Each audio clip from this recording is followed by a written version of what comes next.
Hello, friends. My name is Malcolm Shambana, and today we are looking at a hot modern topic, which has to do. It's a wide topic, which has to do with artificial intelligence, and specifically, we are looking at job takeover. There's been so much debate that robots are going to take over most of the jobs human beings do. Yeah, it's quite inevitable that will come to pass, and it will come. Let me not use the word pass. It will come to exist, and then what we need to do as human beings, as organizations, we need to prepare for such development.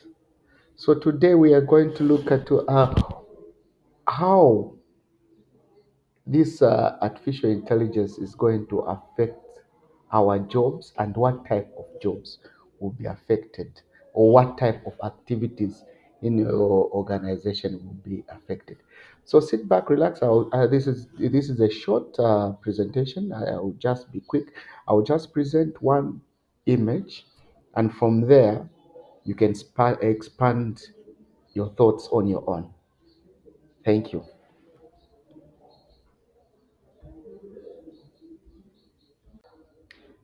So I came across this uh, image when I was doing some research on artificial intelligence, and it's an image which is of interest. I picked this image from media.com. I think the article was done by Salim Chehemi. The article was entitled Automation and the Future of Work. So you can, I think there's an interesting article there. So the image shows a robot kicking out a human being, which is going to likely, and it has already started occurring in some areas where some human jobs have been taken over by artificial intelligence. What was initially being done by human beings is now done by machine or other intelligent systems and devices. So this is a very interesting image, and what matters now, why are the question is your organization ready for this, or are you yourself ready for robot takeover? So what type of jobs or what type of activities can we uh, engage artificial intelligence, and what type of jobs will be lost to from human beings to AI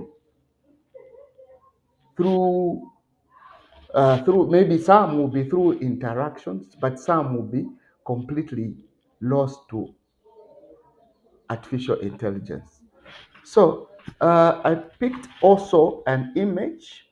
Today our focus is on an image from a document from UNESCO. The document was is entitled Artificial Intelligence, Media and Information Literacy, Human Rights and Freedom of Expression, published in 2020. This image is of interest, and it will give you a guide on where you fall, or where your job falls, or where your organization need to concentrate on developing artificial intelligence and developing its human resource. So the image has four parts. It's more like our usual graphs. It has the horizontal and vertical axis. So on this first axis, we have some jobs that are repetitive. There are jobs that are repetitive. This is a type of job. And there are also jobs that are unique. Let me say one off. There are such jobs which are done just one off. There are also jobs that involves emotions or attachment to human feeling. human being feeling or views. And there are also jobs that are logical. There is no emotion. It's just you just have to add things together and make a decision right there and then. Um, I can give a recent example where sometimes when you're applying law, we had a recent case where let me use a political example, some members of parliament were expelled from their party, and logically, they were expelled from parliament. Logic was used there instead of emotion. That's an example. So this graph is where now you need to determine where you are going to develop your AI or your human skills as an organization, or where you're going to decide as a human being which career path you are going to take.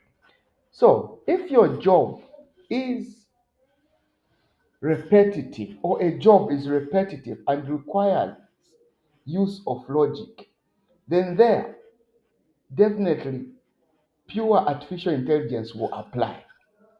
And machine or robot can easily take over a job which is repetitive and uses logic.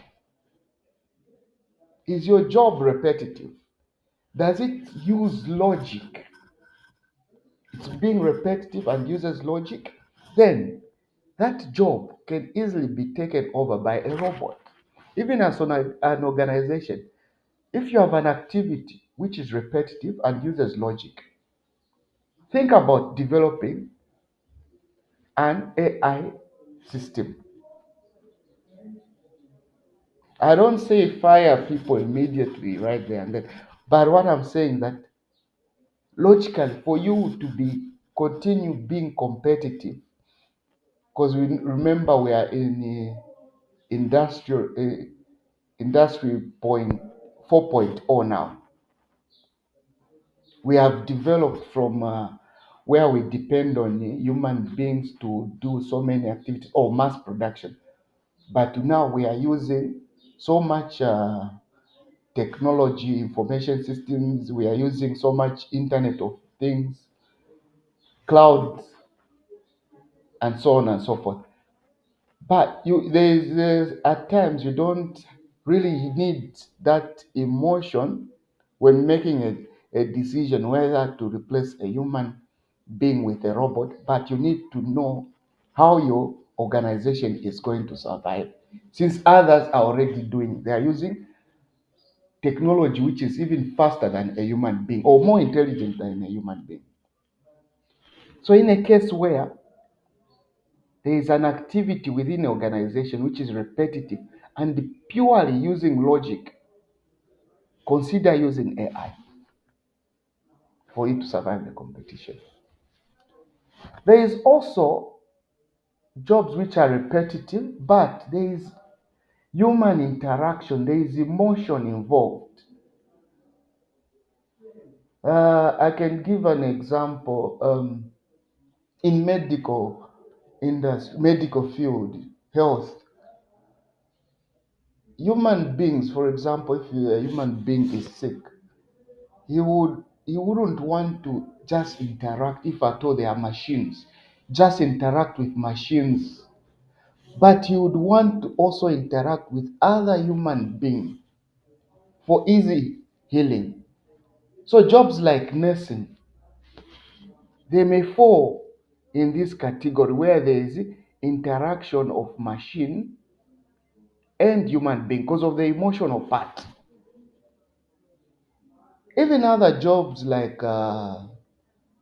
maybe legal lawyers, there are activities which are repetitive, they can use machine, but they still need that human attachment, that human touch, which is has to do with emotion of human beings. If a person has a court case, there is machine involved maybe in processing of documents or legal advice. There's big data which can analyze maybe the law, how it has been done in the past. But still, the lawyer will be needed maybe to guide that person who needs the service for the legal service. So in this case, in this part, this we will call this part two. There will be need for mixture of human beings and machine and the robot itself. They work hand in hand. There are issues which are emotional and they are one off. Here in this case, it's one off. It's not repetitive. It's unique. There you don't need to use AI because it's unique. It's one off. You don't need to create a machine to do a job which is one off or which has to do with emotions of human beings. So there it's purely human. And the jobs which will survive in this case are those jobs which requires creativity. If you are creative and you are dealing with human beings, which is emotional or emotional part of the human being, there your job is almost, let me say, I can't guarantee, but it's almost purely protected. And when you are doing such activities as an organization, just know that you need to maintain human beings because they are the ones who are dealing with emotion, and you don't need to purchase or acquire robots which are going to be used just in a one-off case. Finally, we have jobs that are logical and unique. There, since you are using logic and it's one-off, there may be some element of using mostly human, but there will be some element of uh, AI within that job. So there will be a mixture, but it will be mostly human. Like I said, in case of a repetitive and emotion, it will be a mixture, but mostly it will be AI. Also, in this case, it will be mixture since it's unique, but mostly it will be human. But the logic part, the machine may come in and intervene. So this is where I come to an end. This is where we are as the world now. You need to choose, even in your career, you need to choose where you are going to fall. Even as an organization, you need to choose which areas you are going to change or replace between human being, choose between human being and the robot or artificial intelligence, if I may put it that way. Thank you for listening. Enjoy your day. My name is Malcolm Shambana. You can subscribe to my YouTube channel for more videos which are coming. Thank you. Have a great day.